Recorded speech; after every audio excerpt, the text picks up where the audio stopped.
Good morning. Hi, this is Anna from Love Brain Reset, and today I'm so happy to have as my guest Peter Appel. Peter is the founder of Movingness, which is a movement practice that he has created. It combines a lot of different elements. There's a bit of yoga in there, a bit of dance, and it's just a really, really lovely practice that it's just wonderful. And so Peter, he also is a yoga, dance and movement teacher and a somatic mover and a mental trainer. So welcome, Peter. Thank you so much for joining me today. Thank you, Anna. It's nice to be here. It's nice to chat and talk about these things. Yeah, that's great. Did I get the description of what you do right? Because there are so many different elements to it, to what you do, there are so and to who many you are. Yeah.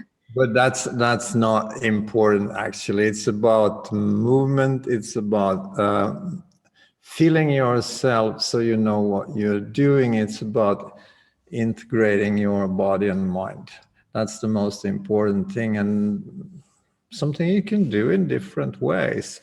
But what I'm trying here is to create a path, a structured way of gradually coming into yourself. Yes. Calming your nervous system so you can feel yourself. We are kind of on overdrive generally. Mm-hmm. And this might be because we have forced our evolution so quickly. So we are kind of still this scared animal, nervous system wise. But we are at the same time the most dangerous animal on the planet. So here it's really colliding. And then, of course, yeah, please. Yeah, no, so you're kind of you're helping people to feel more connected to themselves, I think. I think particularly in the West, we are so in our brains and in our minds, and we're almost a bit disconnected from our bodies. And like you say, we're existing in this 21st century world, which has a lot of distractions and a lot of things going on around us and a lot of demands on us.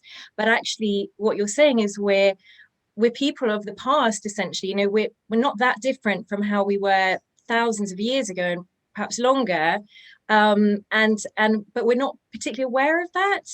And so what I think you do helps us to understand that, and helps to understand what's going on at a much deeper kind of level within us, and to connect with that and become more aware of that.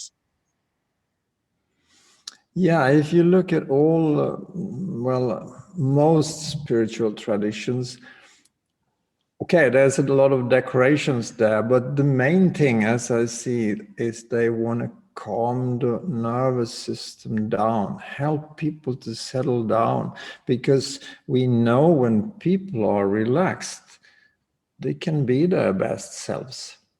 But when we are like this, going around in the world, we are mostly thinking about our own survival. Yes. So we really need to, that's the thing we do in family too, isn't it? We want to have a harmonious family where there's a good connection between the caregivers and where our children feel safe. Yes. Yeah, and it also, I think, doing this kind of work that you do helps us to feel safe in ourselves. It helps us to feel safe in our world and in our environment and in our social networks. So whether that's with friends or people we're interacting with or our families, but it also helps us to feel safe in our own bodies, which some of us don't, especially people who've had illnesses or chronic conditions or some kind of trauma. A lot of people don't feel safe in their body. So I think this work, because it is at the level of the nervous system, and because it's gentle, certainly initially it's gentle, and it's just getting you more aware and more in touch with things. It's very therapeutic. Yeah, but I wanted to start on this general level, so people can feel, even though I'm anxious, even though I have fear in my body, I'm not different than most of people. It might be a little bit, the degree might be higher, but we're all struggling from this kind of immature nervous system. And you can see it. Look at the media, look at the newspapers. Do you want to see your nervous system? Open today's newspaper. Yeah. So it does not help to scream and say that you should do that, you should do that. We need to settle down, and then we can act. So that's like the basic idea. Yeah, definitely. And so doing that through movement, your work is essentially a movement work, but as you say, it ties in with the mind as well, bringing the sort of two together. But movement, when we move, and when we move correctly, when we move in a way that kind of flows and feels, it just feels comfortable and right, again, just by moving, we can kind of shift our emotions and shift our feelings, can't we? So we can go from a place of fear, reading the paper, being sort of caught up in what's going on in the world, but by taking time out for ourselves and just doing this kind of very gentle practice and grounding ourselves, coming back into our bodies, resetting our nervous systems, and doing that through movement, it's very effective. It's very powerful. Yeah. So how do you do if your child or your baby is screaming? Say in your lap, and you move. So there is a certain rhythm. I call it the rhythm of love, where you can feel safe. You can relax and you can calm down. And I mean, we use it as adults too, when we slowly dancing, or if you like sailing, you sit in the boat, or you like to be in a hammock or something. This is the rhythm we use to instinctively calm down. We can use it in movement too, like consciously use it to bring ourselves into another state. Yes. Yeah, I mean, I came across your work, Peter, and what you do, through my experiences of having concussion and post-concussion syndrome. So I was I was recommended you by my neuropsychologist, who understood, she had a training in and a real understanding of movement and what happens to somebody when they've experienced trauma, but also when they've she was a specialist in mild traumatic brain injury, and she knew that for my healing, that this type of practice was going to be really beneficial, for the reasons that you're talking about. And so she put me onto you, and I was in a constant state of fight or flight, partly from my injury, but partly because it had been traumatic, not just the actual accident, the car accident that I had, but then following on from that, the kind of the chain of events that happened, and the way it affected my life. And so I was just constantly jumpy, constantly on edge, couldn't calm down, couldn't sleep, couldn't, just always on edge. And so but I was also totally kind of rigid like this. I was, because I'd had a musculoskeletal injury as well, from my sort of head down to the bottom of my back. I was just totally rigid, and I literally forgot how to move. I literally forgot I wasn't breathing properly. I was all, short, shallow breaths all up here. I was, if I look at photographs of myself now from that time, I was so rigid. I didn't move my shoulders. I didn't move anything. I was struggling to walk at times. And I if I did exercise, like more strenuous exercise, it would set me back for like days afterwards. It was just too much. My nervous system just couldn't really take it. So I was in a bit of a kind of a spot, in this kind of spiral, really, essentially not really getting anywhere. But when I started to do the movement exercises, because I was doing a course that you have, it just helped me to reset everything. And I came back into my body. I started to feel things. I started to relax. Shoulders started to drop.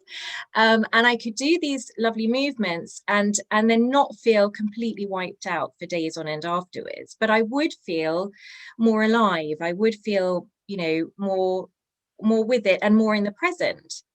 So it wasn't just my body, it was my mind as well that where I noticed the differences. That sounds so lovely to hear. I'm so happy you could benefit so much from it. And if you look at the process, I mean, when we talk about relaxation, it sounds quite sloppy, like having a beer in the sofa and watching some football. And that can be relaxing too. But what we are aiming for here is more an active, a conscious relaxation that we consciously can work with our nervous system also in everyday situations, so we can feel that, okay, now things are starting to tighten up in me, and then we can feel it in the body and let it go. But so the base, we want to come to a base of relaxation, but that does not mean that we only want to stay in the parasympathetic part, the rest and digest part of the nervous system, but it's the base, and then we can add more challenges, we can add more fun, but we don't want to lose the relaxed foundation in what we do. Okay, so it's kind of in a way creating more flexibility in our nervous systems, would you say, and a more of a fluid kind of movement between the states, but in a more like not overwhelming and not sort of out of control way. So just that it just feels more natural. Is that sort of what you're saying? Partly? Yeah, Yeah. yeah. If you can make a fist here with your hand, I'm using Yeah. the fist. So now we are on social media here, right?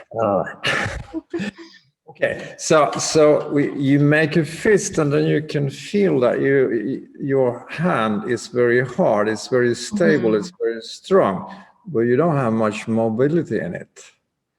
And then if you make it to dead fish, then this is just flapping around like this. So both physically and also in our nervous system, we want to be able to use the strength and the relaxation that is appropriate for that moment. And this can make it it can give us a very smooth way of moving, because it's very efficient. You don't waste energy on tension you don't need. But it can also give you the possibility to quickly react. Yeah. And go into a state where you need your strength, where you need to be firm. It's creating more options, I'd say. Yes, which is great, because then you feel more kind of more in control as well. You don't feel like you're kind of like your body's doing these things, but you're not really connected to it, or you're not really aware of it, or it can take you by surprise, or almost be a bit like, oh, uncomfortable, whereas you start to feel more comfortable, I think, with the different states. Yes, and if you look at children, I mean, many adults, they have this strong fear of falling.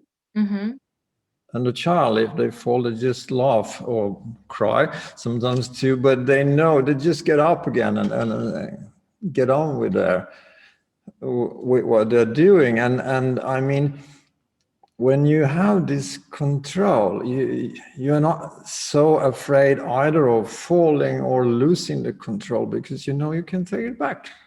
Yes.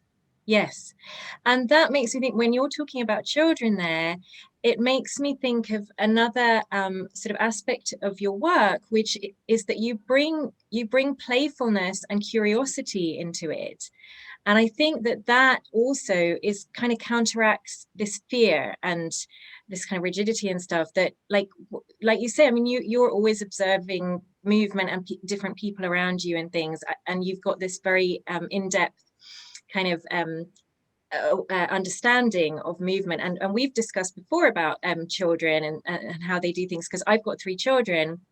And my kids, just, I love watching them. I love watching the freedom they have when they're outside, when they're out in nature and they're moving around, whether it's where I live near a river, so they go in the river and they paddle around in the mud, or if we've had snow and we've been out in a field somewhere and they're making snow angels, and they just have this very beautiful, they lose themselves in what they're doing, and they have this beautiful freedom and curiosity and just fun, they just smiling, giggling, laughing, jumping in puddles, and it's just so lovely. And I think many of us lose that, or lose some of that as we get older, and like you say, it does become, sort of some fear creeps in, or we lose that spontaneity, I think.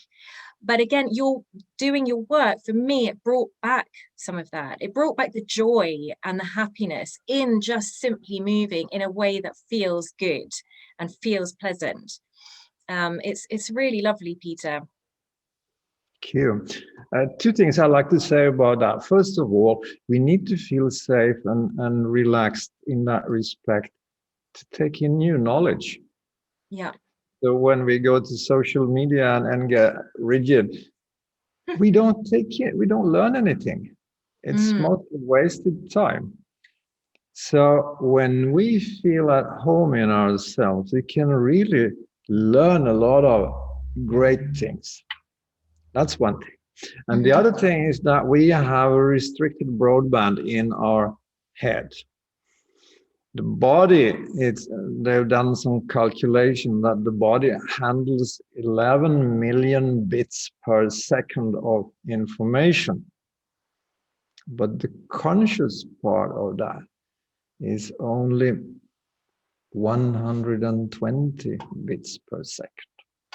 11 millions, 120. So that means that we have a very, very limited scope, what we can take in.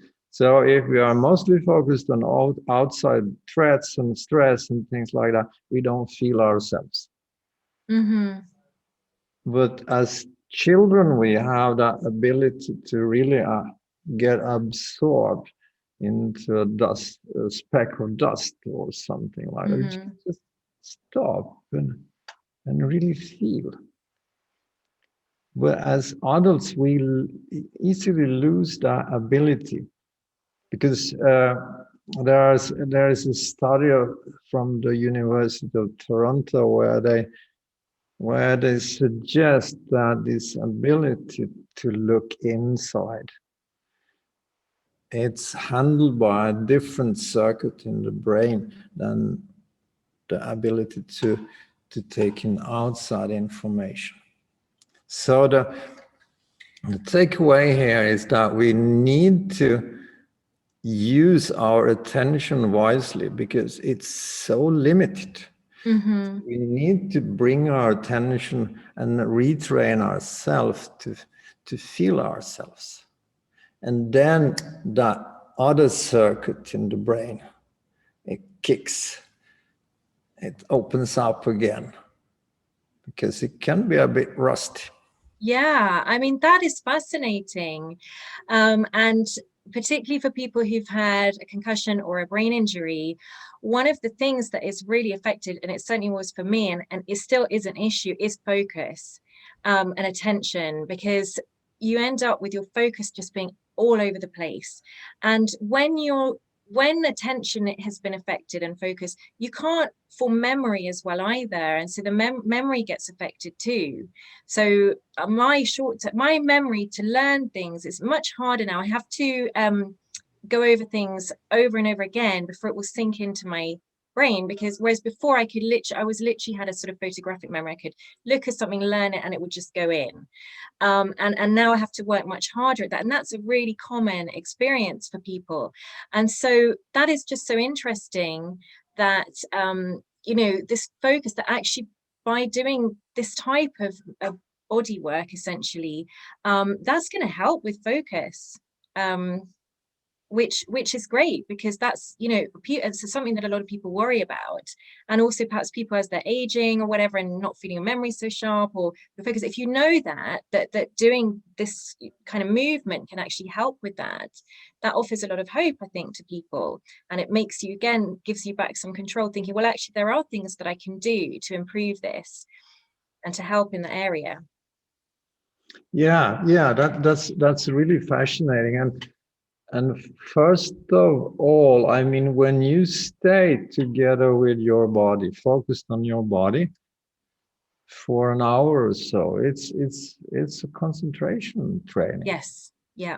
But if you do it in mindfulness, which is great, I mean, it's a wonderful practice, then you are kind of a little bit pushing your attention back to your focus area, and then you lose it again, and you kind of use Bring it back. a little Yes. bit of willpower to go back there. Yeah.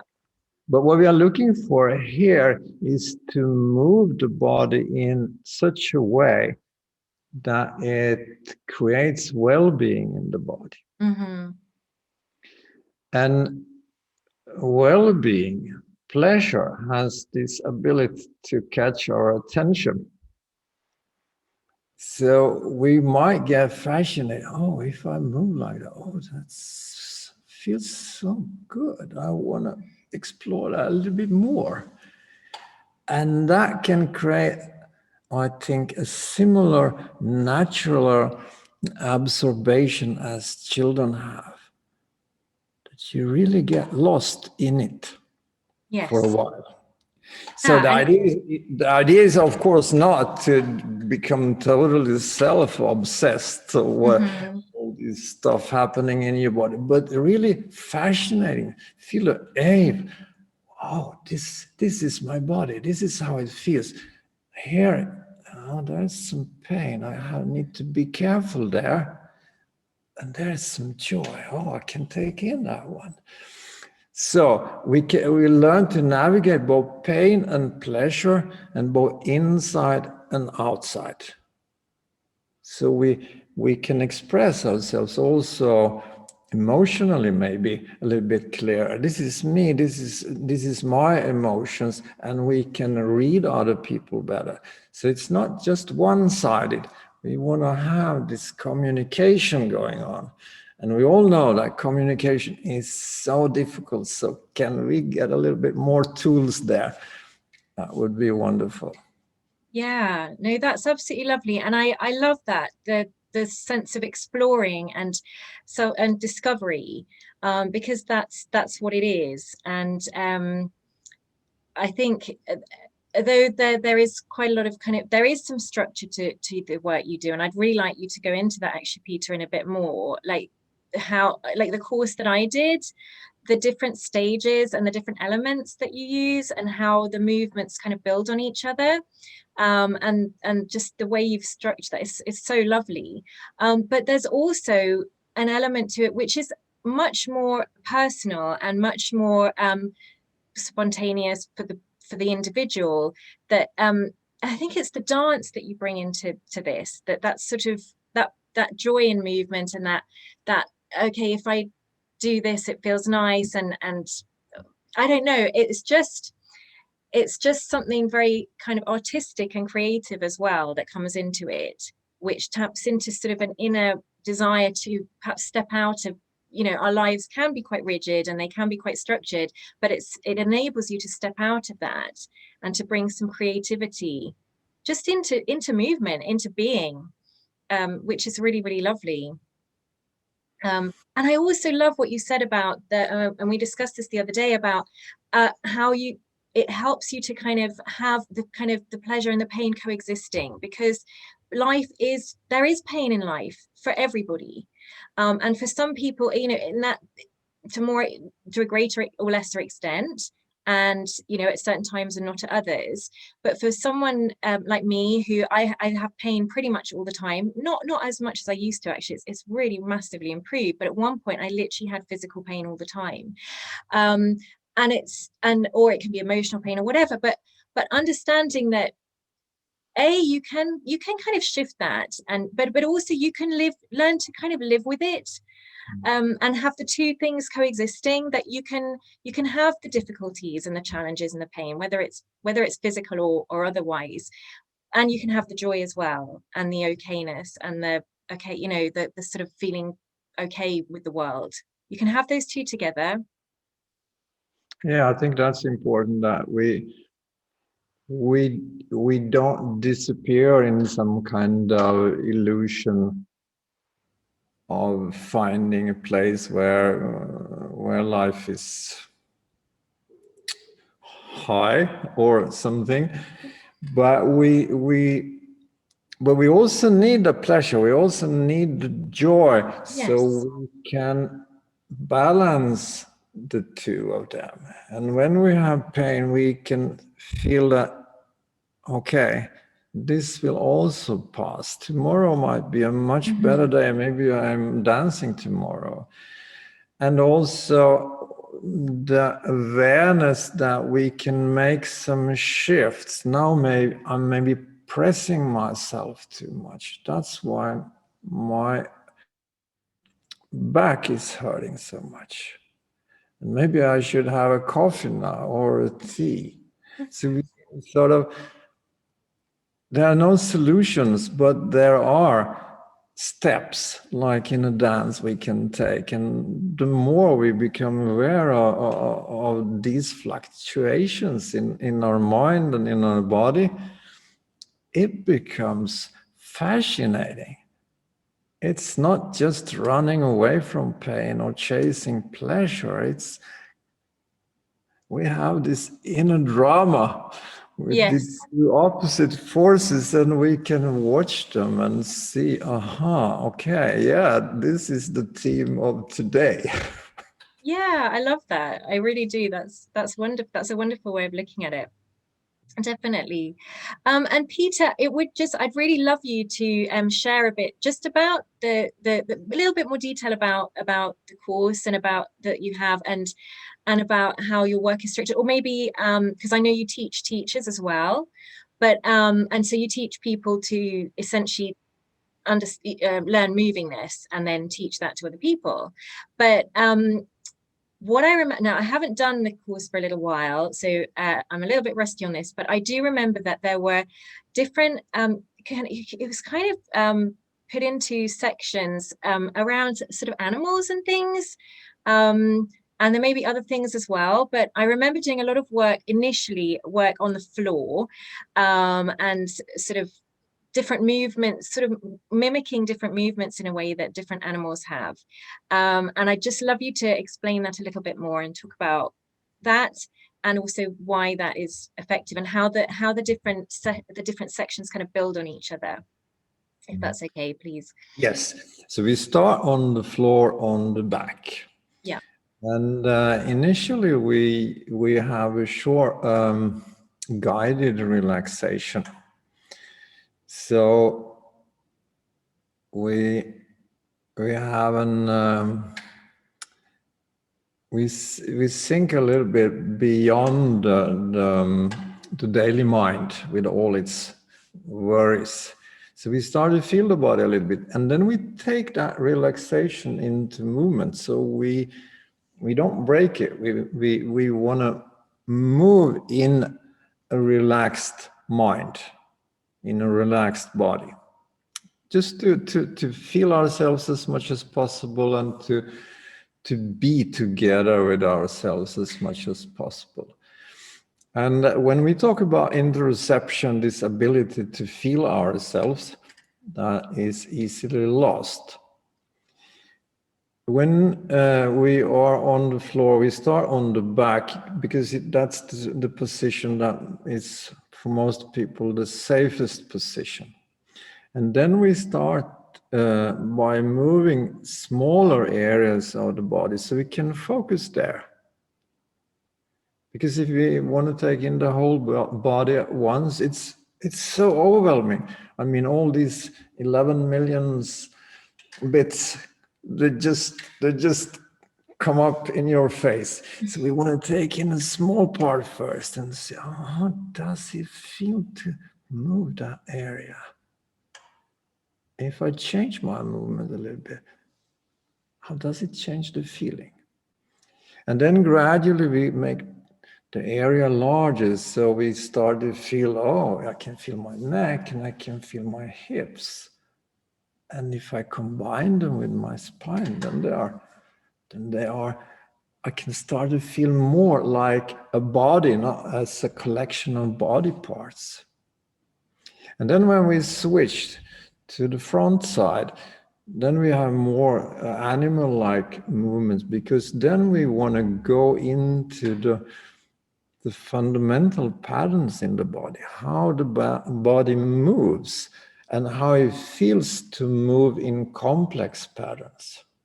You know, these things are so automated in ourselves. So we want to go beyond the automation and see, can we refine these things? Can we create less effort, more smoothness? And then, so these are the two first series are more about these inner explorations. Then later we come up sitting on all fours and standing. And there we also have the other major way of learning things when we are imitating others. But we start not from there, we start from feeling ourselves first. And then when we also look at how other people move and how I can move as an upright human, then we don't have to lose the first experience of how it feels in the body. I can feel myself, I can feel the others. So shortly, a little bit like that. Yeah, it's lovely, and it just takes you through, you kind of progress, and you become aware gradually of different parts of your body, and more, you get more comfortable about doing movements that perhaps you've never done before, or perhaps you haven't done since you're a child, or it kind of awakens just different experiences within you, and Yeah. and it just makes you feel you can just move with more confidence, and it's really lovely. And what I found so amazing was that, because I was just in all this pain, but also this nervous system fight or flight thing going on, and like I said, I would just, if I tried to do sort of more strenuous exercise, I was doing some Pilates, I started doing some running and stuff, but often it would flare me up for days afterwards and I wouldn't be able to do anything. But what I found doing this over time was that it just built me up. It created that fluidity and that just strength within my nervous system, I suppose. And that then led me on to be able to do more without the pain and the flare-ups when I did do something a bit more strenuous. And eventually I was able to swim and cycle and climb and do all sorts of things that I just hadn't been able to do for so long. And go beyond what I could actually had done for years. I hadn't cycled properly for years, really, apart from every now and again. But it just gave me that confidence and that joy again of movement, and that just understanding the importance of it, and importance to our well-being, to our mental well-being, but also to our physical health. So it really just, I don't know, it gave me such an enjoyment of movement and exercise that I just especially hadn't had while I was really unwell, but hadn't had really for a while, because I just got caught up in the busyness of life and caught up in my head and caught up in doing other things. So I'm really grateful to you, Peter, for teaching me that. Thank you. Yeah. It's if you look at the figures from the World Health Organization, so they say that a quarter of the world's population, they move so little. So it negatively affects their health and their mental well-being. And the numbers for children are even worse. And we've seen we cannot force people to move. We need to find the joy of a movement. And our lives are so sedentary, aren't they, Peter? I think that's such a big thing, isn't it? The sort of sitting down at a desk, whether that's at school for children or adults at work, sitting for hours and hours a day. We're just not designed like that, are we? We're not designed to do that. No. And I think movement should be recognized as a human basic need, just like hunger and thirst. I agree So completely. I a totally kid agree with would you. say to his or her teacher, I feel moody, I need to move.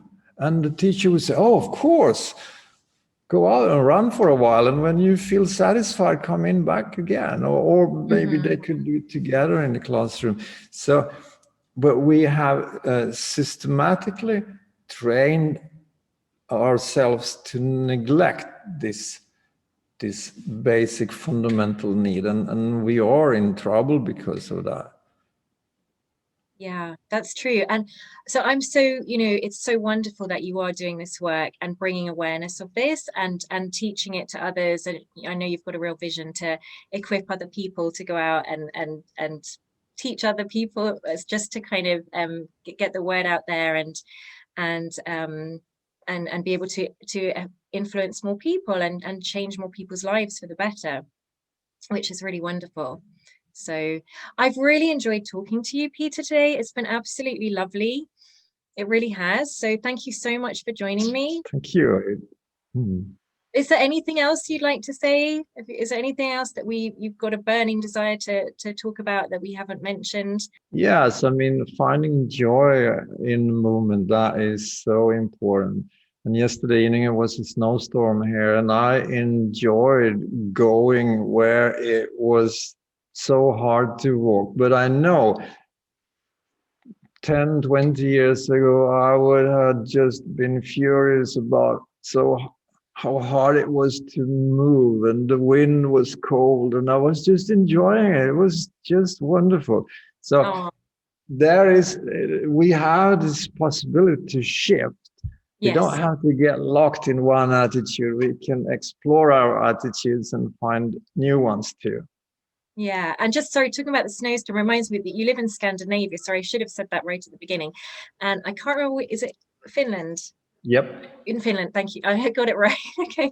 And you post on Facebook and things, and you post these beautiful pictures of the natural surroundings. And oh my gosh, it is just so lovely. And often you talk about you going out into that and exploring, or you post a video of you moving in that space. And it's really wonderful and really, really inspiring. So Peter, thank you so much for joining me today. It's been an absolute pleasure talking to you. I'm sure it's really evident from the way I've spoken about your work, but I absolutely love what you're doing. I love it. I can't recommend it more highly. It's such an enjoyable practice, and I just really, really recommend it to anybody who's been listening today and has been interested. So do please, thank you so much, Peter, and please do, if you want to find out more, go and find Peter. He is on, he has a website, www.movingness.com, and that gives details of his courses and also of his teacher training courses. And Peter, you're also on social media. So on Instagram, it's at movingness_com, and just Movingness on Facebook. Have I covered everything there? Am I right there? Yeah, wonderful. And it's so nice to talk to you, and thank you for all your warm words. Wonderful. That's okay, Peter. And I just want to thank you again, because you were instrumental in my recovery. Your work has been really, really instrumental. And I still use it today. I still incorporate it into my life and think about it all the time. So I'm really, really grateful, because I would not be where I am today in my recovery, without without doing your work and that contributing to my recovery. So thank you very much. Thank you. All right, take care, Peter. Have a lovely rest of your day. All right. Yeah, take care. Bye. You too. Bye.